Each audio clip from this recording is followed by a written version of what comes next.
মাননীয় স্পিকার, আপনাকে অশেষ ধন্যবাদ। মাননীয় স্পিকার, আমার তারকা চিহ্নিত প্রশ্ন 31 এই মহান সংসদে উত্থাপন করিলাম। মাননীয় প্রধানমন্ত্রী অনুগ্রহ করিয়া বলিবেন কি, বিগত 17 বছরে চট্টগ্রাম সমুদ্র বন্দরে নানা ধরনের অনিয়ম ও পরিচালনার অদক্ষতায় পরিলক্ষিত হয়েছে।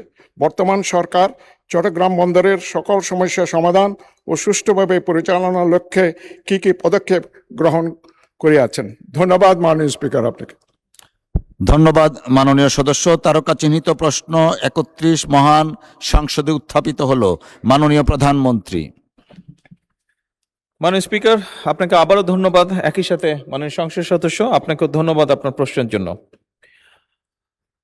মাননীয় স্পিকার, চট্টগ্রাম সমুদ্র বন্দরের সক্ষমতা ক্রমশ বৃদ্ধি পাচ্ছে। দেশের সামগ্রিক ব্যবসা বাণিজ্য বৃদ্ধি পাওয়ার কারণে এটি সক্ষমতা আস্তে আস্তে বৃদ্ধি পাচ্ছে।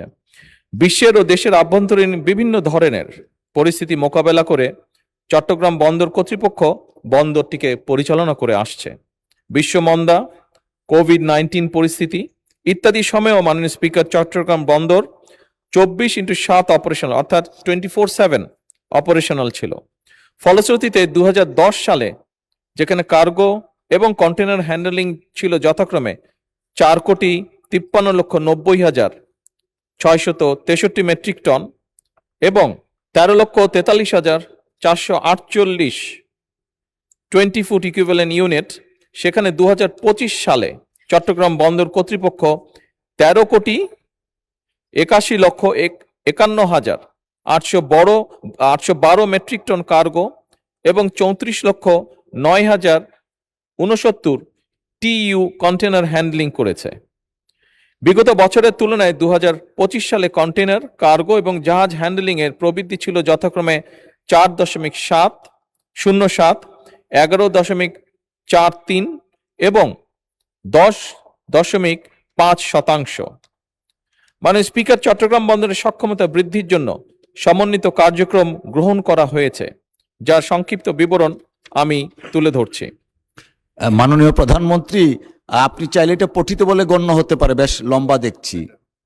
মাননীয় স্পিকার, যেহেতু একটু লম্বা, আমি অনুরোধ জানাবো বিষয়গুলোকে পঠিত বলিয়া গণ্য করার জন্য। ধন্যবাদ। ধন্যবাদ মাননীয় প্রধানমন্ত্রী। উত্তরটা পঠিত বলে গণ্য হলো। মাননীয় সদস্য, আপনার কোনো সম্পূরক প্রশ্ন থাকলে দয়া করে উত্থাপন করুন। আপনাকে অশেষ ধন্যবাদ। মাননীয় প্রধানমন্ত্রী, বাংলাদেশের অর্থনৈতিক ক্ষেত্রে চট্টগ্রামের অবদান শতকরা 47%। এই ক্ষেত্রে চট্টগ্রাম বন্দরের ভূমিকা অত্যন্ত গুরুত্বপূর্ণ। বিগত সরকার দলীয়করণের মাধ্যমে চট্টগ্রাম বন্দরকে রাজনৈতিক হাতিয়ার হিসেবে বানিয়েছিল। বর্তমান গণতান্ত্রিক সরকার বিশ্বের এক আধুনিক বন্দর হিসেবে চট্টগ্রামকে করা কি কি পদক্ষেপ নিয়েছেন এবং সাথে সাথে যে বিগত সরকার বে টার্মিনালের নামে, সমুদ্র বন্দর করার নামে কোটি কোটি টাকা অপচয় করে অসমাপ্ত অবস্থায় এটা ফেলে গেছে। এই প্রেক্ষিতে আমি মাননীয় প্রধানমন্ত্রীর কাছে জানতে চাচ্ছি, এই বে টার্মিনাল এবং চট্টগ্রাম বন্দরকে আধুনিকরণ করার জন্য কি কি বর্তমান গণতান্ত্রিক সরকার পদক্ষেপ নেবে? ধন্যবাদ মাননীয় স্পিকার আপনাকে। ধন্যবাদ মাননীয় সদস্য। মাননীয় প্রধানমন্ত্রী। ধন্যবাদ মাননীয় স্পিকার। মাননীয় সংসদ সদস্য, আপনাকে ধন্যবাদ। আপনি যে প্রশ্নটি করেছেন, ডিটেইলটা এই মুহূর্তে আমার কাছে নেই। আপনি নোটিশ দিলে আমি আপনাকে ডিটেইলটা জানাতে সক্ষম হব। তবে বে টার্মিনাল এটার বাস্তবায়নের পরিকল্পনা তো আমরা নিয়েছি।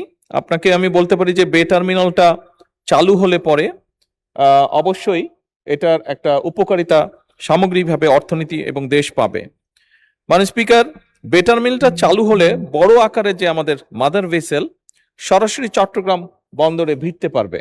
এখন নাব্যতার জন্য অনেক সময় বড় জাহাজ আসতে পারে না, এবং যখন বড় জাহাজগুলো, মাদার ভেসেলগুলো আসবে, এর ফলে স্বাভাবিকভাবে ট্রান্সশিপমেন্ট ব্যয় বা খরচ অনেক কমে আসবে।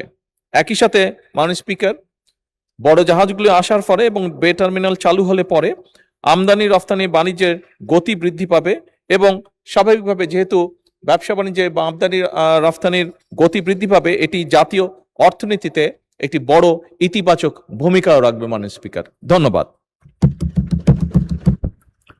ধন্যবাদ মাননীয় প্রধানমন্ত্রী। আমরা একটা সম্পূরক প্রশ্ন নিচ্ছি। ঢাকা 5 আসন থেকে নির্বাচিত মাননীয় সদস্য মোহাম্মদ কামাল হোসেন। ধন্যবাদ, দয়া করে প্রশ্ন করবেন প্লিজ। মাননীয় স্পিকার, আপনাকে ধন্যবাদ। মাননীয় প্রধানমন্ত্রী, আমি আপনার এই প্রশ্ন পর্বে আজকে সুযোগ পেলাম, যদিও আগে অনেক চেষ্টা করেছি। আমি শুকরিয়া আদায় করছি। মাননীয় প্রধানমন্ত্রী, আমি আপনার মাধ্যমে জানতে চাই, জাতীয় রাজস্ব বোর্ড এবং কাস্টমস হাউস চট্টগ্রাম কর্তৃক কন্টেনার স্ক্যানার মেশিন ক্রয় এবং অপারেশন এবং রক্ষণাবেক্ষণের জন্য বিগত 2018 সালে এখানে 4টি স্ক্যানার মেশিন কেনার জন্য এবং রক্ষণাবেক্ষণের জন্য টেন্ডার আহ্বান করে। এই টেন্ডারে ব্যাপক দুর্নীতি হয়, মামলা হয় এবং এই অভিযোগ এখনো চলমান। বিগত সরকারের আইনমন্ত্রী এখানে তার ঘনিষ্ঠজনরা এখানে জড়িত। আমি জানতে চাই মাননীয় প্রধানমন্ত্রী, এই ক্ষেত্রে যে মামলা চলমান এখনো পর্যন্ত নিষ্পত্তি হয়নি, আমি আপনার মাধ্যমে জানতে চাই এই সরকার, বিগত সরকারের 300 থেকে 400 কোটি টাকার এখানে দুর্নীতি সুনির্দিষ্ট তথ্য প্রমাণ থাকার পরেও এটা ব্যবস্থা নেওয়া হচ্ছে কিনা আপনার মাধ্যমে জানতে চাই। মাননীয় স্পিকার, আপনাকে ধন্যবাদ। ধন্যবাদ মাননীয় সদস্য। মাননীয় প্রধানমন্ত্রী।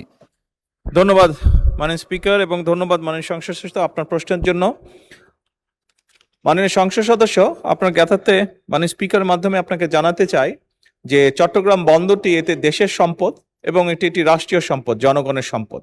এখানে কোনো কাজ করতে গিয়ে যদি দুর্নীতি হয়ে থাকে, সেটি যখনই হয়ে থাকুক না কেন, অবশ্যই দেশের আইন অনুযায়ী যারা এর জন্য রেসপন্সিবল তাদের বিচার অবশ্যই হবে।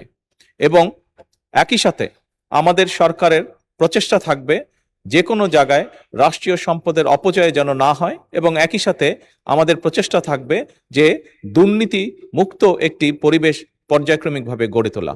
ধন্যবাদ মাননীয় স্পিকার।